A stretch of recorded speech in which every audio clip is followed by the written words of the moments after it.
जय माता दी।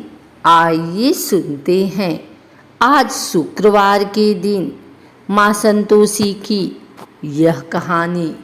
माना जाता है कि यह कथा पढ़ने से बिना संतोषी माता का व्रत अधूरा होता है। संतोषी माता व्रत की पौराणिक कथा के अनुसार एक बुढ़िया थी। उसका एक ही पुत्र था। बुढ़िया पुत्र के विवाह के बाद बहू से घर के सारे काम करवाती, परंतु उसे ठीक से खाना नहीं देती थी। यह सब लड़का देखता पर माँ से कुछ भी नहीं कह पाता। बहू दिन भर काम में लगी रहती, उपले थापती, रोटी रसोई करती, बर्तन साफ करती, कपड़े धोती और इसी में उसका सारा समय बीत जाता। काफ़ी सोच विचार कर एक दिन लड़का माँ से बोला, माँ मैं परदेश जा रहा हूँ। माँ को बेटे की बात पसंद आ गई तथा उसे जाने की आज्ञा दे दी। इसके बाद वह अपनी पत्नी के पास जाकर बोला, मैं परदेश जा रहा हूँ, अपनी कुछ निशानी दे दो। बहू बोली, मेरे पास तो निशानी देने योग्य कुछ भी नहीं है। यह कहकर वह पति के चरणों में गिरकर रोने लगी।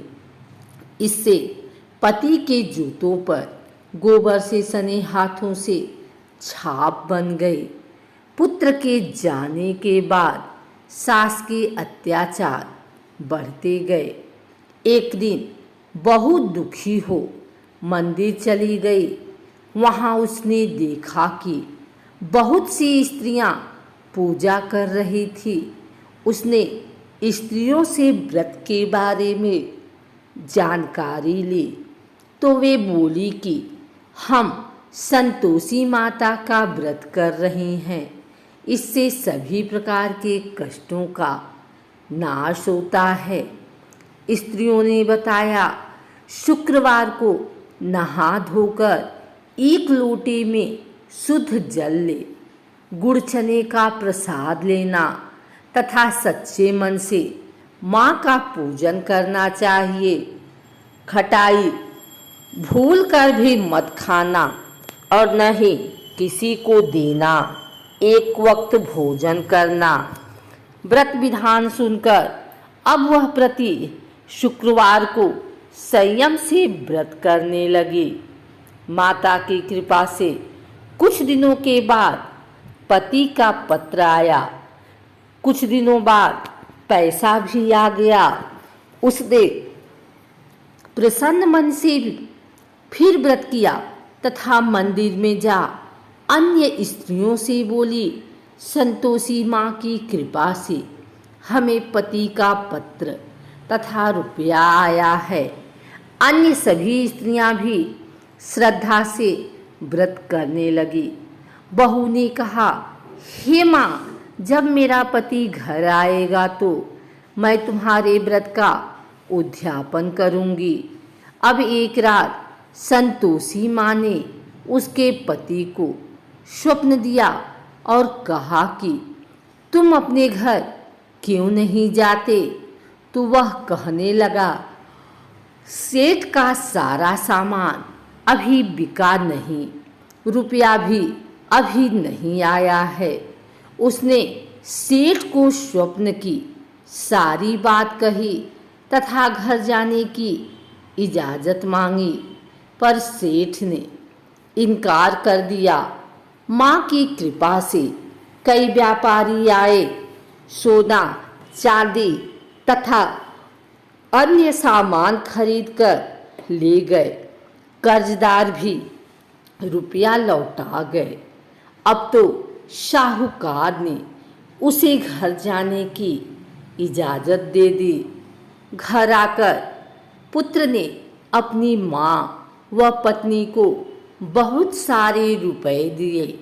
पत्नी ने कहा कि मुझे संतोषी माता के व्रत का उद्यापन करना है।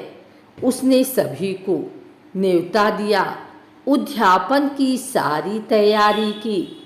पड़ोस की एक स्त्री उसे सुखी देख ईर्ष्या करने लगी थी। उसने अपने बच्चों को सिखा दिया था कि तुम भोजन के समय खटाई जरूर मांगना। उद्यापन के समय खाना खाते खाते बच्चे खटाई के लिए मचल उठे तो बहू ने पैसा देकर उन्हें बहलाया। बच्चे दुकान से उन पैसों की इमली खटाई खरीदकर खाने लगे तो बहू पर माता ने कोप किया।